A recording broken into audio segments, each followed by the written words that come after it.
Hello and welcome from DMAI. I am Terry Roberts and I am with Destination Marketing Association International. We are the trade association for convention and visitors bureaus, and we look forward to talking today about the vital meeting disclosures that should really happen before you begin to talk with hoteliers or CVBs about room rates.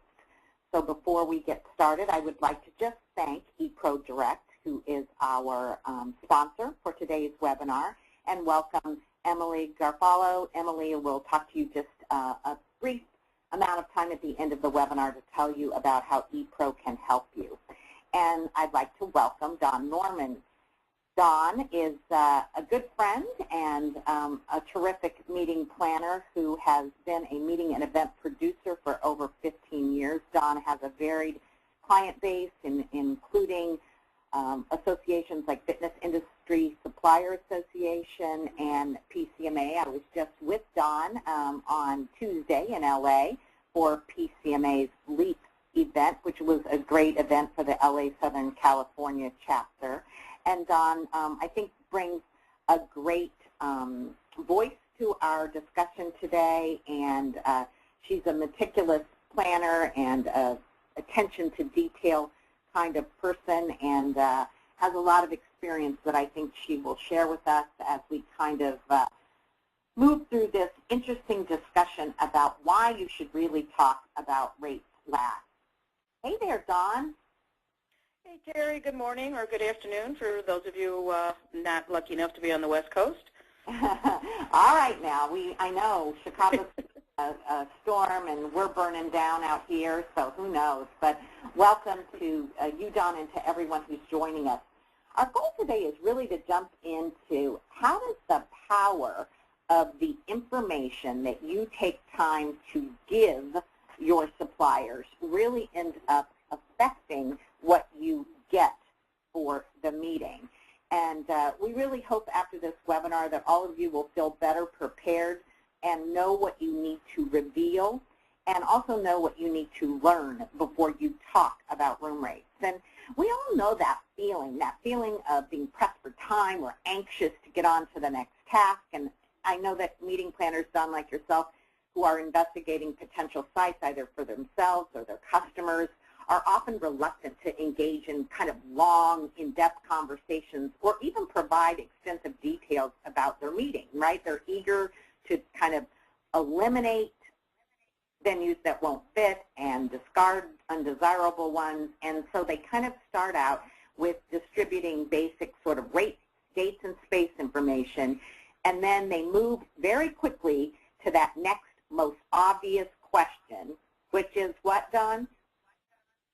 How much is it going to cost me? Yeah. Do you have availability? Right? Do you have availability, and what's the rate? So I get it, Don. You know, your obvious request or your obvious quest is to get to that bottom line, right, and rule out the properties that can't meet your requirements. However, I think as we've discussed that this haste may be costing you, and I know that you're eager to share your experience in how not taking that time could prevent planners from A, getting the best rate, or B, even worse, maybe a turn down. So, John, I think it's our goal here today to kind of walk through this little, I guess, maybe an organization or a different organization of what's important to show, what your contact should be telling you, and what in the process you should uncover. And and those are really the three key things. And I'm going to kind of jump between being the planner and also on submitting this to the CVBs. As a planner, you need to get from your clients or your employers what exactly is the mission of the meeting. Who's paying for those room rates? Who's paying for the, well, we know who pays for the convention center. Who's paying for those room rates? And before you say no to something, really think through, does this city offer something that is so unique that $2, $3, $4, $5 more than maybe the year before is not going to make a bit of difference? And one of the keys, I think, for getting this information to getting it on your RFPs, you have to show your history. Where have you been? What have you paid? What was your F&B? What are you using in the convention center? Are you using any DMC services? What can you actually bring to the site? And when you put that package together, it makes it way easier when those RFPs go out. And what I do when I send it through a CBB, I ask them to pre-sort for me. I don't need to see those leads coming in all the time. Leave it to them to do it. They're the pros, and sort through the ones that they know are not going to fit. And be flexible. So you have to show what you have. So if our tip number one is to really show, and you mentioned histories, you mentioned the information that goes into the RFP, we'd like to sort of share with you, and I think that the best resource in the industry is really CIC, Convention Industry Council's Apex RFP Workbook. If you're an experienced planner, you might be able to tune up your existing RFP. If you're new to the planning world, or if perhaps you're not even a planner, but planning a meeting gets sort of lumped into some other job responsibilities, this is a great resource for giving you, I guess, all of the combined information that you really need to show. Don, is there anything here in this RFP checklist that you would see as really vital? You mentioned goals, you mentioned histories. Do you see other pieces here that are vital, that are sometimes areas that are reluctant, or that planners may be reluctant to share this kind of information up front? I think some, and it could be due to who you are working with or working for, is knowing what the decision date is. And that's kind of your side on the planner side to say, when you send these out, give me an estimate of when we can give this, when we're going to be able to give a site a decision of a go or no go. The last thing you want to do is be able to, is holding a bunch of things out there and then keep it there for months and months and months, and then go, no, we're not going to use it. So give them a sense of the decision date. It's also going to be something that those that are bidding on this need to know as far as their follow-up, so you're not badgered with things. If you say the decision date is going to be September of this year, then they're going to leave you alone until around September of this year. So share decision date. It's really, really important. The other thing is that decision process. If you are not the decision maker, who is and what's your process? Does it need to go to a board? When does the board meet? Does the board need to come out and see the site before any decision is made? Those are things that sites need to know so that they know what, what potentially could be coming across as business. And I think really key here is your preferred method of communication. If it's email, say it. Because we all find that phone is probably the least effective at this point, so just say it's going to be email. And on the side, on those of you that are here that are on the supplier side, it's also, if the desired dates don't match, don't let that go away. Go back to them and say, any chance there's any flexibility here? And they might be able to go back to the decision-making people and say, how about this or how about that? So those, to me, are the key ones. And I think you bring up a key point here in terms of desired dates or flexibility with those dates. And I was in a meeting yesterday where we were talking about flexibility, and a couple of planners say, I hate that question when they say, are you flexible? Because if I put down the dates in the RFP that I need, I'm clearly not flexible. And then someone else in the room pointed out, really the question we should be asking is not are you flexible with these dates, but do you want me to tell you what being flexible could save you? Do you want me to tell you the advantage of 1 week later might mean a $45 or a $50 difference in rate? Oh, all of a sudden maybe flexibility looks a lot better to me. So I think when planners look at this checklist, Dawn, they see a lot of information and they think, A, I may not even know all this, and why should I find out? And B, I just don't know if I have the time to put all this together. And I guess I always think about this, and I'd love to hear your thoughts, but I always think about this as pay now, pay later. You either gather and get all of the information that you need to show up front, or you pay later with all of the things that you see listed here. What's your thought on that?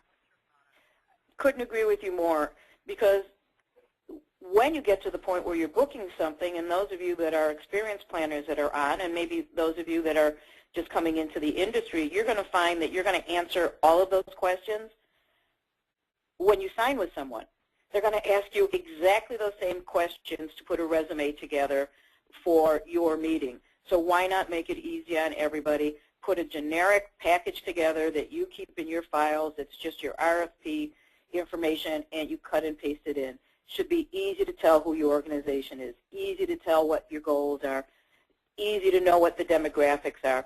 It's just a one-time, decide to take 45 minutes to do it, and it's going to save you a lot of time. And it's going to be fewer calls to clarify, I mean, everything that's on this slide. And it also helps when these RFPs go out to sort out those that don't fit. And one point also on flexibility, sometimes changing your pattern by a day, one day before or one day after, just that slight change can net you big gains. And so be flexible enough to go, well, maybe we can go with Tuesday, Wednesday, Thursday, even though historically we've gone Monday, Tuesday, Wednesday. So, Dawn, that's a nice segue into, if I take the time to show, what do I get for it, right? Because I think all of us, when you're asking me to do more work up front, it comes basically back around to the what's in it for me. So what are convention and visitors bureaus and hoteliers specifically able to share with you? What kind of information have you received that is rich, that is meaningful when you've taken the time to show complete information? Part of it is they're the ones that would suggest, can you change by a day? And all that means is they're looking to dovetail you with maybe some other business that's in the hotel or convention centers. And changing that one day allows that dovetail to work. For those of you that might be doing convention center business where you've got move in and move out that's at issue, can you work something out with maybe the group that's before you or the group after you before you turn it down? Maybe you pre-mark the floor with your exhibit on top of what's before you, so when they come down, you're ready to go up. So there's lots of things that happen when you tell that can give people the chance to say, what about? Knowing what's going on in the city. Terry and I are both sitting here in San Diego, and I'm sure many of you have heard the term Comic-Con. If you haven't, you must be in a hole somewhere. But the buzz here is in Comic-Con, you can't get anywhere in the city. Well, if you were looking to get into San Diego at that time of year, don't even bother putting the RFP in. Do a little homework. Know what's going on. Know what the citywide conventions are, and know that that's going to be an issue getting you in. And that you have a sense of the cities that you're asking for, what's their business to leisure ratio? Because if you're not a citywide and you're not a full property, how likely is that property to be to fill in the rest of the time with transient? And we know that transient's going to pay in many cases, a higher rate than your group rate is, and that's a good thing for a hotel. So they like that part of it. So the more that you give them, the more they can tell you what's going to work. So I kind of think of these things when I think about exploring and understanding.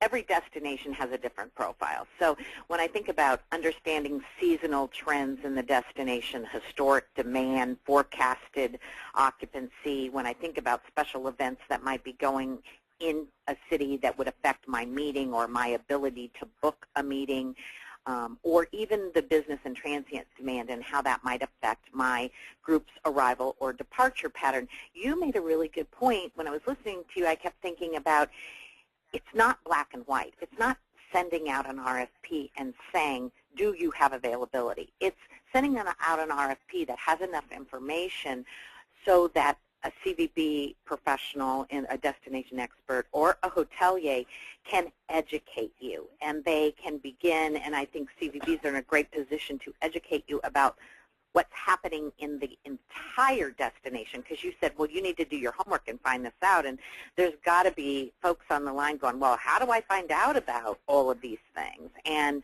those CVBs are eager to share the destination specifics with you and help you figure out how to dovetail what you're looking for with what's already happening in the destination. And let me give you a real life example that I just was dealing with, and it happened to be with San Francisco. My client wanted a meeting in San Francisco over one of their largest citywide convention dates. Said, we can't get you in. We just can't get you in. So I decided to go the other way. I went to the CVB. I said, give me the list of citywides that are coming in this year that are going to be a real challenge getting into downtown San Francisco. And I'm going to give that back to the client and say, these are going to be challenges. So before you ask me for these things, let's take a look at that calendar.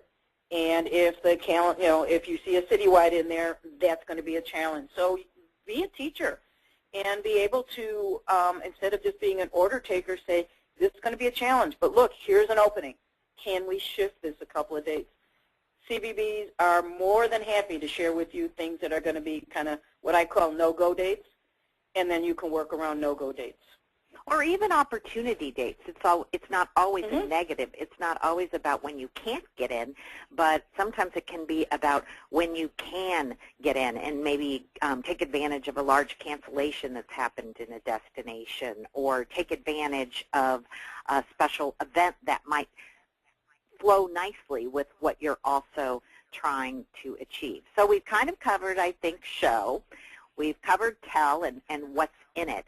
But I think the third tip is a little more nuanced, and that is about inspiring destination experts and hotel salespeople to get creative. And I asked in a session that I was in recently, I asked salespeople, how do you feel when you get an RFP that is just chocked full of great information? And it was interesting. The audience said, I feel, these were sales professionals, they said, I feel inspired. I feel like I want to work as hard for that planner as that planner worked for me. I feel excited because since I know so much, I'm able to tie that with what I know about my destination or about what I know about my hotel. So I think that this uncover, like when you've really given them meaty information, you then can hold them sort of like, Don, would you say you can hold them more accountable or really sort of challenge them to get creative and to tell you really cool things that you might not know and how it could help you over specific meeting or specific dates? It's absolutely, and a big part of that is those professionals in the city know things that you're not going to know, that you're not going to find out yourself unless you have a little intel in the city itself. For example, you might say in your goals for the group, you want a much more experiential meeting. What does that mean? You want to use different venues. You want to use different sorts of things for F&B.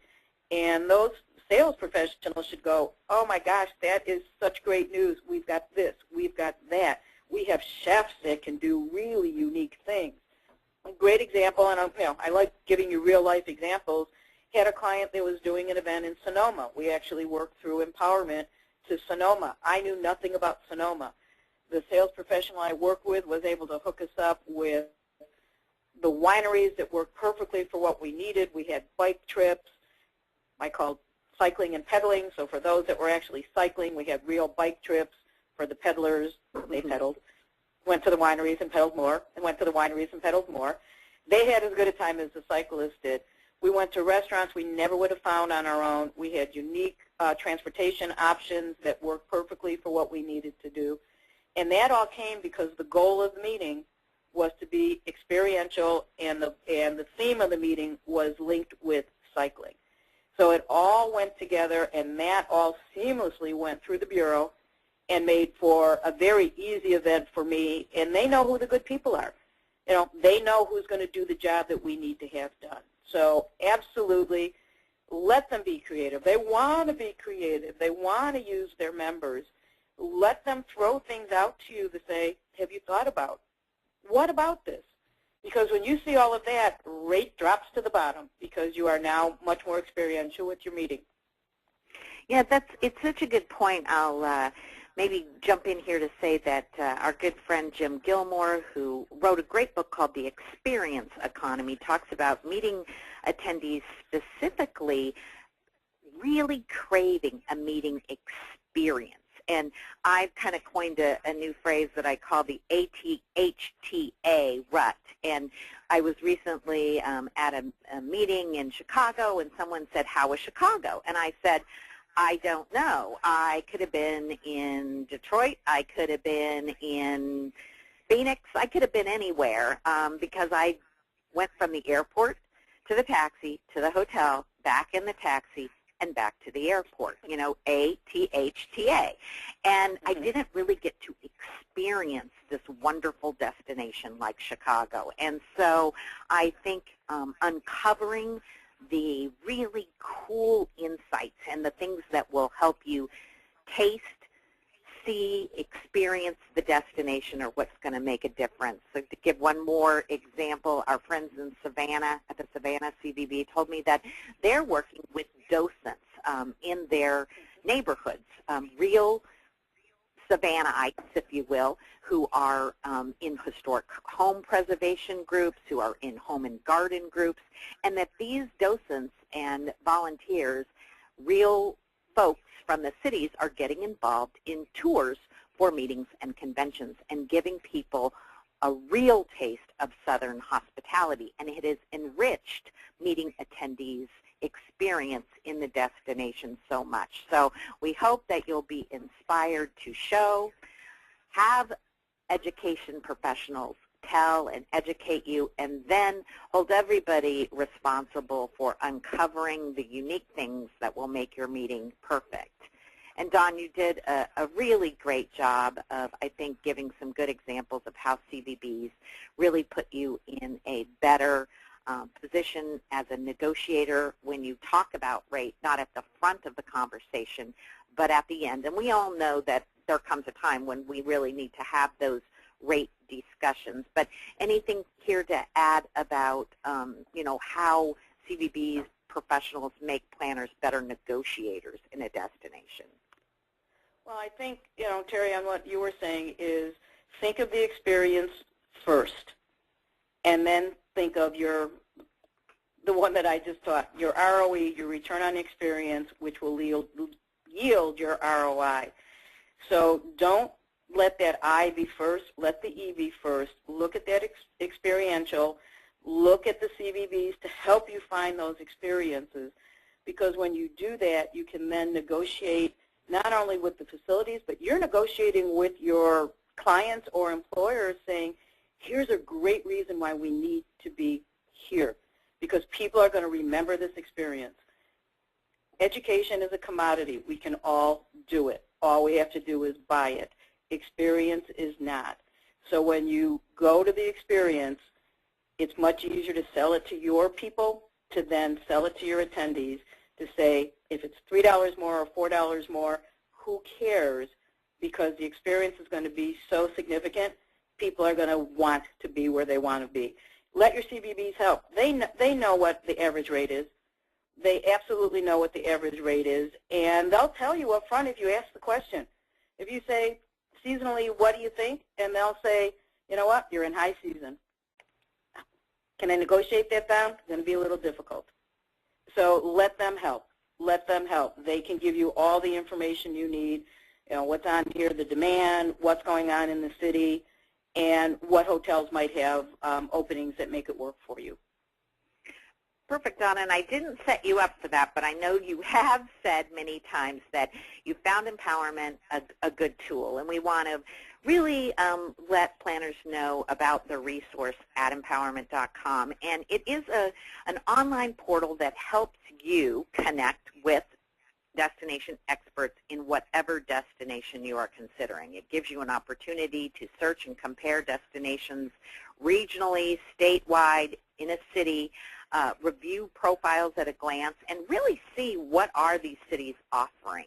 Ask a quick question, send just a quick request, even open up an Outlook email to the direct person you're trying to get a hold of, or if you're ready to fill out a complete RFP and even send that to multiple cities at one time.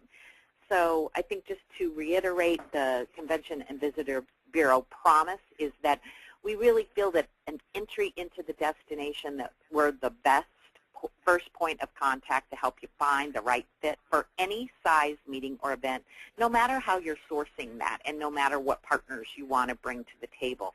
Dawn's a third-party planner, but we welcome a partnership with her. If she wants to bring her hotel GSO or NSO to the table, we welcome that as well. And just last, for those who may be new to the planning world, that working with a CVB and a destination is free to you because those services have been paid for already by those vested in tourism in that destination, either through tax assessments or occupancy assessments as well. So those, I guess, if you will, it's sort of a pay it forward. The services are there whether or not you choose to use them. And I know, hopefully, Don, we have some questions that both Shimo and Elaine have been monitoring on the board, but I want to just do a little end of webinar housekeeping to say that today's webinar is available for CMP credit, and that you will get half an hour of site management, domain H, and you should get your certificate as well as a recording of this webinar sometime next week after Memorial Day. It'll end up in your mailbox. So please make sure that you check your spam, because often I get emails from folks saying, hey, I didn't get my CMP credit. And when they take a look, they find that there it is in their spam, or they've deleted it from their spam. So I'd like to just quickly unmute Emily, if I could, with ePro Direct, and then we'll take some questions. So Emily, hello, how are you? Thank you for being our sponsor today. Absolutely, and thank you all for having me. Really, from my side of ePro Direct, I focus a lot on our mobile event apps, ePro meeting apps. So I just wanted to briefly kind of let you guys know what our company is about. I know event apps they're pretty commonplace. You kind of see them at a lot of different conferences and events now, but we're really excited. We kind of have done some comparisons lately, and our particular apps have been experiencing a download rate of around like 68 to 70% among attendees, which we're really excited about that, because then we know we're really reaching as many attendees as possible for our clients and really making the most out of the investments that they put into these apps. And the simplicity of the apps really help to make them effective. There's something that a lot of people can get. They're really getting a lot of information from them, and really something that's enhancing these events. So it's something we would be happy to be here for you. Please don't hesitate to reach out if you have any questions for us, and thank you all for your time. Thank you, Emily. All right, I'll turn to Shimo and Elaine, who've been monitoring our question board, and ask them if they have any specific questions regarding the things that Donna and I talked about in the webinar. Well, thank you for that. This is Shimo, and we've had quite a few questions come up, so let me see if I could paraphrase some of them. First of all, maybe Dawn, you can address this.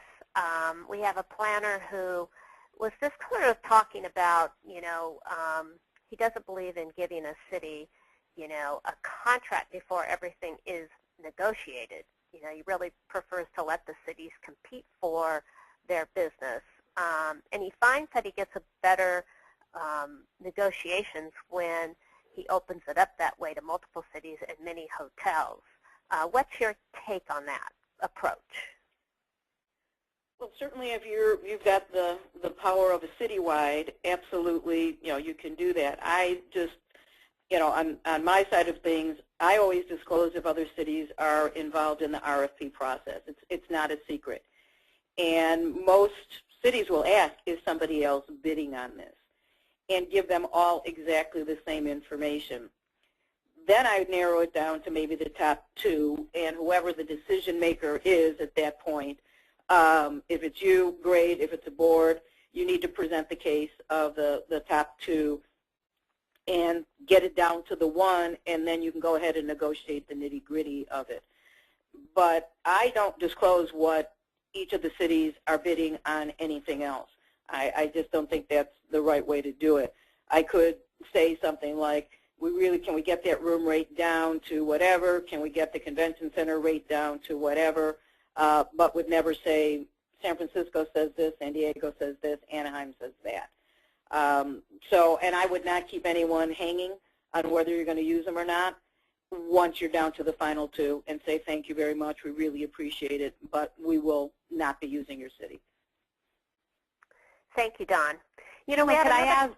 Oh, I'm sorry. I just want to add one thing. I think that a lot of hoteliers are telling me that when they see an RFP come across their desk that is looking maybe at 4 cities, and potentially there might be 6 to 8 hotels that could handle that meeting. You know, that's 32 opportunities, right, that planner would have. And a hotel may look at that and say, 32 hotels they're looking at in 4 different cities. My chance of getting this are not really that great. Mm-hmm. And they may move to work harder on a piece of business where fewer cities and fewer hotels have been selected because they think their odds go up. Yeah, and I think it's a difference of what you're looking at. A citywide is different if you're looking at a property to property. I don't think even as a planner I want to sort through lots of different options. I would like to just get it down to the top 4, get it to the final decision maker to the top 2, and then go from there. We have another question. Those are great responses. Thank you, Terry and Dawn. And you know, before in our discussion, we were kind of talking about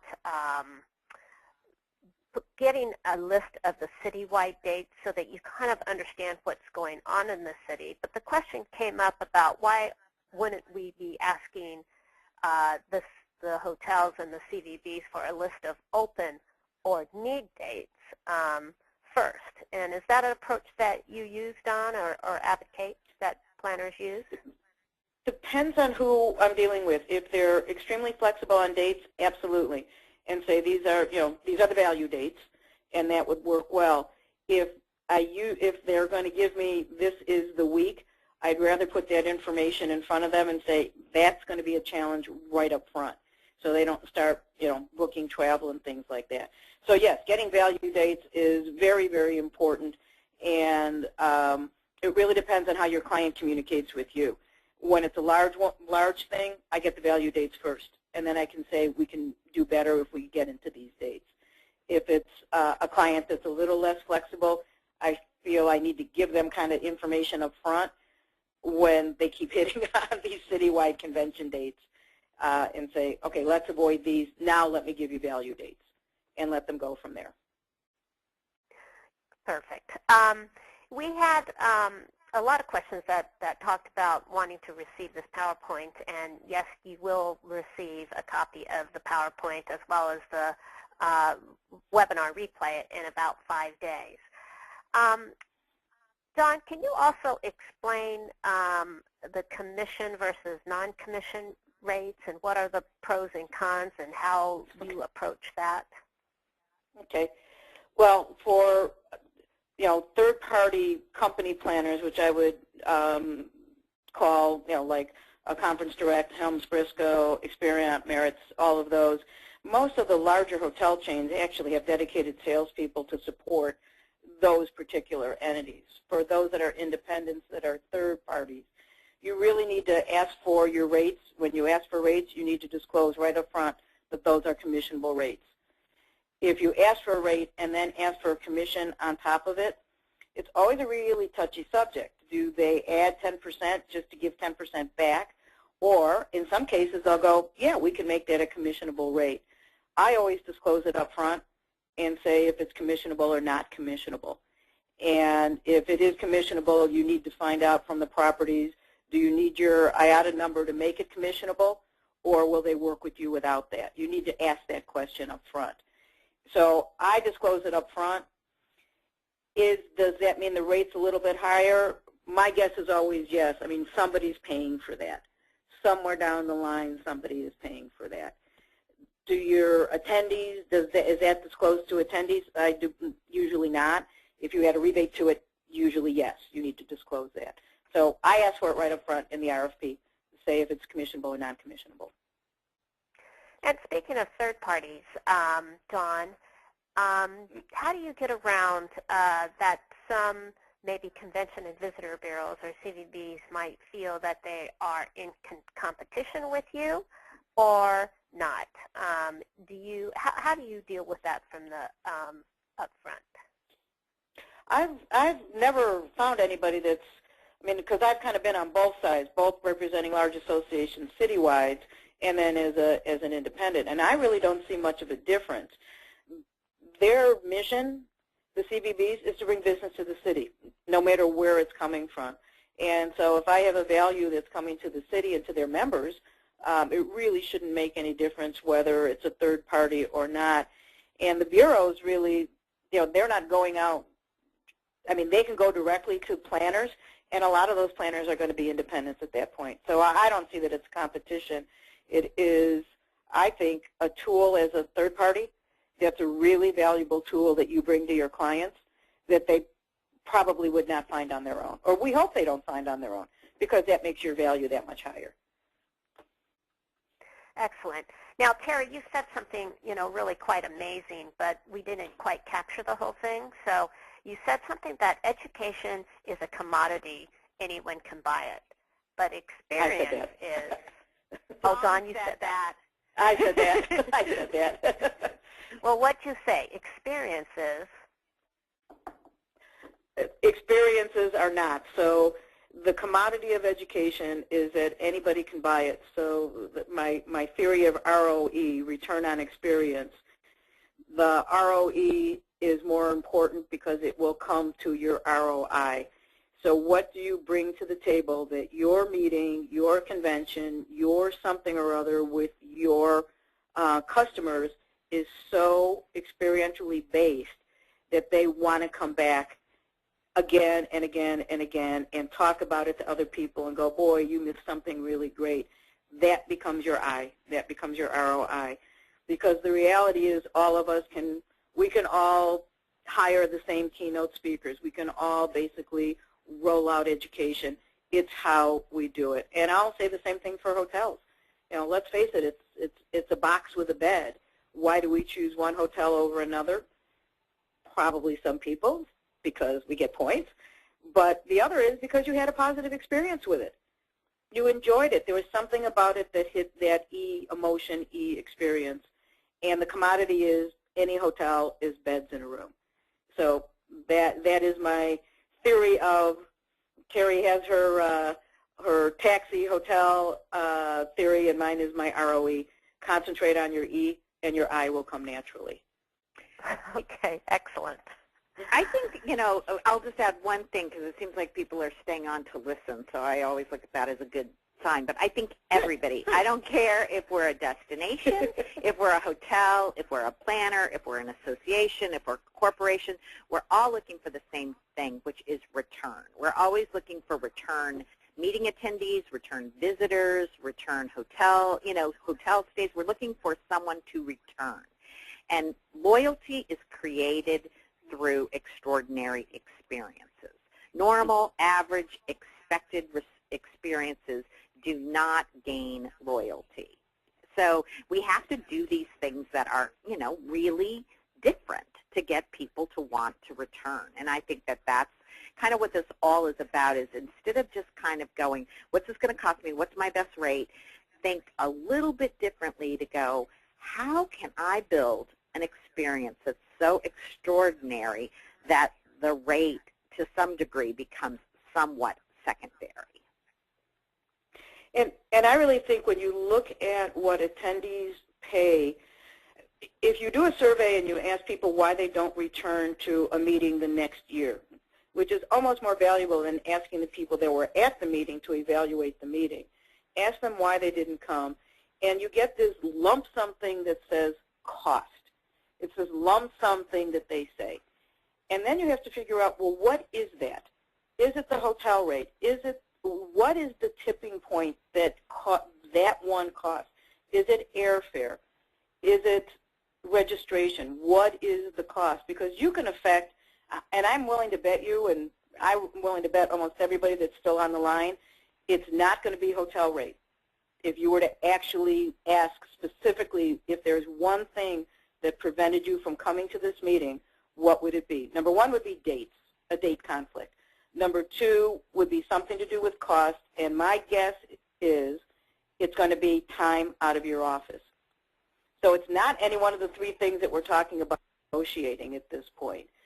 So when you look at that, you go, much to Terry's side of this, what experience would allow them to be out of the office for 2 days or 3 days? And again, to the planners and also to the bureau people that are on, you might actually want to question this and go, God, you always had a 3-day meeting or a 4-day meeting. Have you thought of going to 2? Can you get in what you need to get in a 2-day meeting and make that highly experiential?